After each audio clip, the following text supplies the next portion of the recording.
There's some people making videos about me, which is awesome. Thank you so much for what you're doing. I really appreciate it. It's getting me really well known in my group, which is a good thing because opportunities, when people in a group see that you're down for the cause and you actually are with it and you can do some good for it, and they find out about you and what you're doing, opportunities come out of the woodwork. So thank you for the people who are making videos about my videos. It's helping me quite a bit, actually, like in ways you couldn't even imagine. So thanks for that. What I'd love to know from you is in the comments, or actually not on the comments because I had to turn those off because of trolls.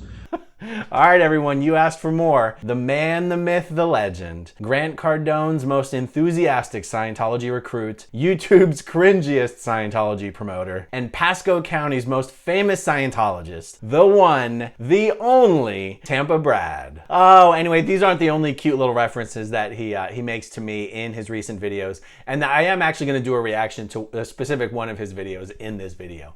But I wanted to address a couple of the things that he said here because it's actually really interesting. He said something like, when other members of my group, for some reason he's trying not to say the word Scientologists.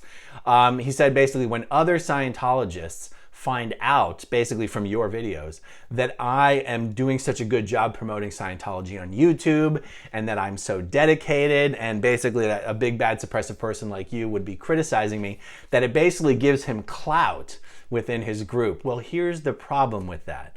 Scientologists aren't supposed to be watching any of my content at all. So how would any Scientologist explain how they became aware that I was talking about him or doing videos about him? I talk about very confidential things on my channel, things Scientologists aren't allowed to know about, and even once they know about these things, they're not even allowed to discuss them amongst themselves. That is how confidential Scientology treats these things. You know, things like the clear cognition.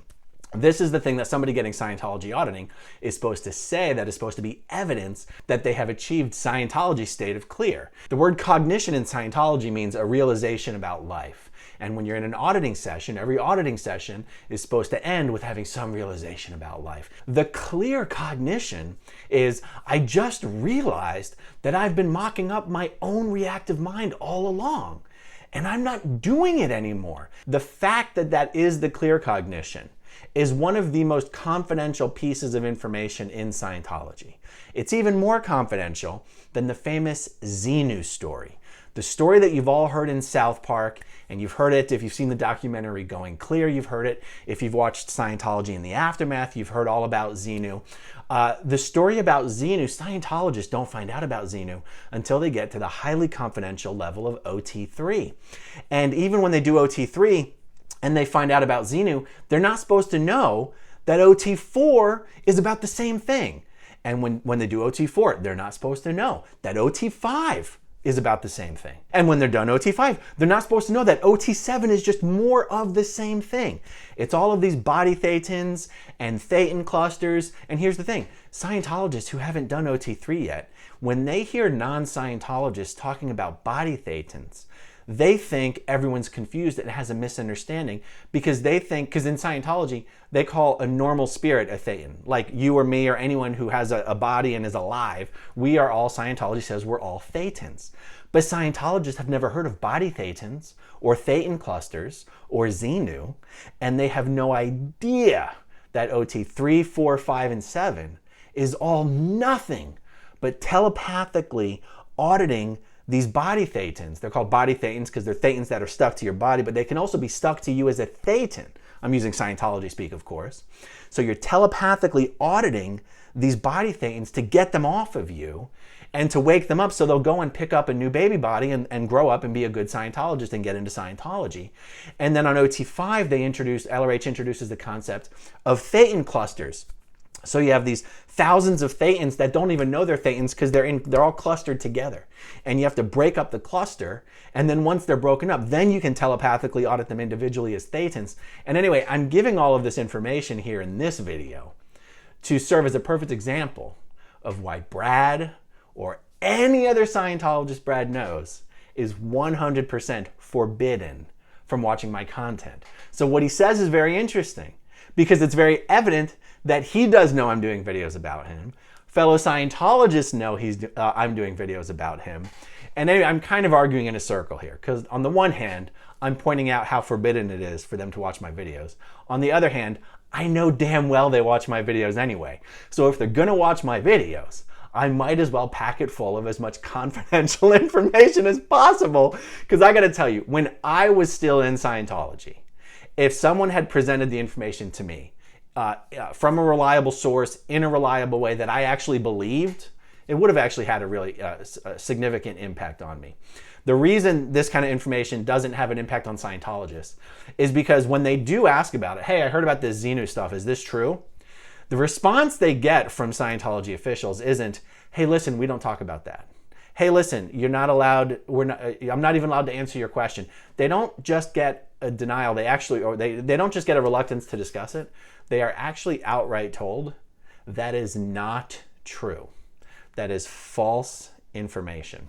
Now, can you imagine being a young Scientologist or an inexperienced Scientologist and finding out about all the Xenu stuff and asking a church official if it's true and being told definitively that it is false, it is a lie, and then later getting onto the OT levels and finding out all these big bad SPs that you were told were lying the entire time were telling the complete truth every step of the way? I think of this as sort of planting a seed now that will germinate hopefully many years down the road. Well, hopefully earlier than that, but if not earlier than that, hopefully many years down the road, and they'll realize, you know what, if those guys were telling the truth about some of the most important big things, I wonder if they were telling the truth about everything else as well. And as much as I like to tease Brad, and as much as I criticize his style of promoting Scientology, I wouldn't want him to think that I am, giving false information or being misleading about stuff or even being malicious. I'm having fun with this. It's always fun to find someone who's promoting Scientology, because the truth is they're in way over their head. They don't really know what they're doing. I don't think Brad is a bad guy, but he's definitely on the wrong path. And that's why I don't mind critiquing his videos. Now that I've gone on a rant for 5 or 7 minutes or whatever that was, I almost don't even want to do the video critique, but let's go ahead and do it anyway. It's a 13-minute video. Here's the thing. We're not going to watch this whole video. It's actually quite boring, but there are some parts of it that are actually really worth responding to and are valuable in their own right, because it gives you a glimpse into how Scientologists think about things and how they like to stratify people almost into buckets of like worthy of existing and not worthy of existing. And I'm exaggerating a bit, but I will go on record and say that the only reason Scientologists are not against some form of genocide is not because it is immoral, but only because it is illegal. If it were actually legal to just wipe out certain segments of the population, Scientologists would be in favor of that. And Brad actually touches on a part of Scientology that speaks specifically to that. So let's check out this video.